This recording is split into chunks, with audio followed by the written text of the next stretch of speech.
Guys, अगर पूरी दुनिया में कहीं अच्छा काम हो रहा हो और स्पेशली गरीब लोगों के लिए भले का काम हो रहा हो तो उसे शेयर करना तो बनता है। कुछ ऐसा ही काम हो रहा है जर्मनी में। वहां की सरकार ने वहां के पब्लिक पार्कों में स्पेशली बेघर लोगों के लिए स्लीपिंग पोड्स लगवाए हैं, जिन्हें वो लोग अल्मर नेस्ट के नाम से पुकारते हैं। इसकी खास बात क्या है? इसकी खास बात यह है कि छोटे छोटे से ये स्लीपिंग पोड्स बेसिकली लकड़ी और स्टील के बने और उनके ऊपर सोलर पैनल लगे हुए हैं जो कि दिन में चार्ज होते हैं और रात में रोशनी देते हैं। इसके अलावा मजे की बात यह है कि उन छोटे छोटे से स्लीपिंग पोड्स में वाईफाई की सुविधा भी है। गाइस, क्या आपको भी लगता है कि इंडिया में भी कुछ ऐसा कॉन्सेप्ट लाया जाना चाहिए ताकि यहाँ के बेघर लोगों को थोड़ी सी सुविधा मिल सके? चैट सेक्शन में एक बार एक जहाज के इंजन ने काम करना बंद कर दिया और वहां के लोग उसे ठीक भी नहीं कर पा रहे थे और इसीलिए एक 40 वर्षीय एक्सपीरियंस्ड इंजीनियर को वहां पे बुलाया गया। उस इंजीनियर ने जहाज के इंजन को बड़े ध्यान से देखा और फिर उसके बाद अपने बैग से एक हथौड़ा निकाला और फिर इंजन के एक स्पेसिफिक जगह पर हथौड़े को मारा तो इंजन चालू हो गया। 3 दिन बाद ही उस इंजीनियर ने जहाज के मालिक को लगभग $10,000 का एक बिल भेजा। जहाज का मालिक $10,000 के बिल को देख के हैरान रह गया। उसने कहा कि तुमने किया ही क्या है, हथौड़ा ही तो मारा है, इसके लिए $10,000 का बिल? तो फिर उस आदमी ने जो जवाब दिया वो आप लोगों को सुनना चाहिए। उसने कहा कि हथौड़ा मारने के तो मैं सिर्फ $2 ही चार्ज कर रहा हूं, लेकिन हथौड़ा कहां मारना है इसके लिए $9,998 और ऐड किए हैं। गाइस, आप याद रखिए कि बिल एक्चुअली काम से ज्यादा बंदे की एक्सपीरियंस का होता है।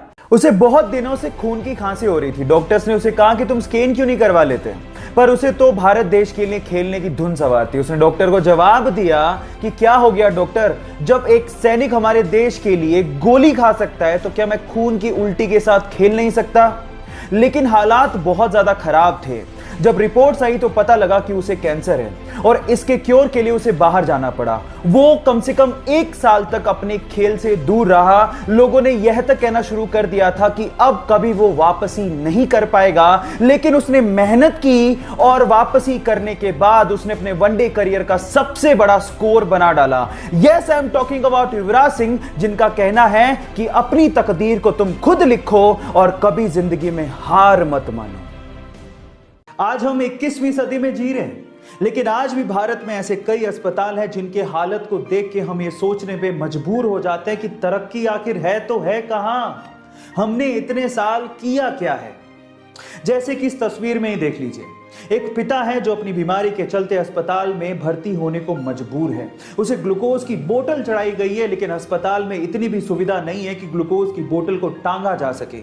एक ग्लूकोज की बोतल को टांगने का स्टैंड तक नहीं है।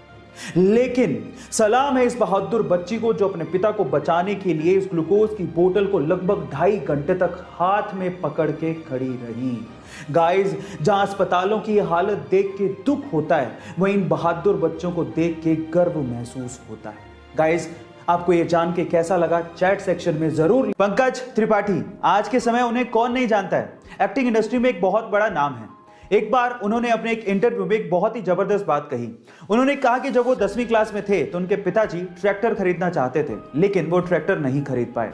लेकिन उस वक्त अगर उनके पिताजी ट्रैक्टर खरीद लेते तो पंकज जी के मुताबिक आज वो किसी खेत में ट्रैक्टर चलाकर खेती कर रहे होते और इंडस्ट्री में इतना बड़ा नाम नहीं कमा पाते। उसके बाद जो पंकज जी ने कहा वो आप लोगों को सुनना चाहिए। उन्होंने कहा कि जिंदगी में कभी कभार हमें अगर कोई चीज नहीं मिलती तो उस वक्त उसका मलाल होने लगता है, लेकिन बाद में आगे चलकर समझ में आता है कि उस वक्त जो हुआ वो ठीक ही था। इसलिए जिंदगी अगर आपको हरा रही हो तो आप समझ लीजिएगा कि आपके साथ कुछ अच्छा होने वाला है। आपको पंकज जी की बात सुन के कैसा लगा? चैट सेक्शन में जरूर लिखिएगा और ऐसे अमेजिंग वीडियोस के लिए YouTube पे हमारे चैनल को सब्सक्राइब कर लीजिएगा और अगर आप Instagram पे देख रहे हैं तो मुझे फॉलो करना मत भूलिएगा। मिलते हैं अगली वीडियो में।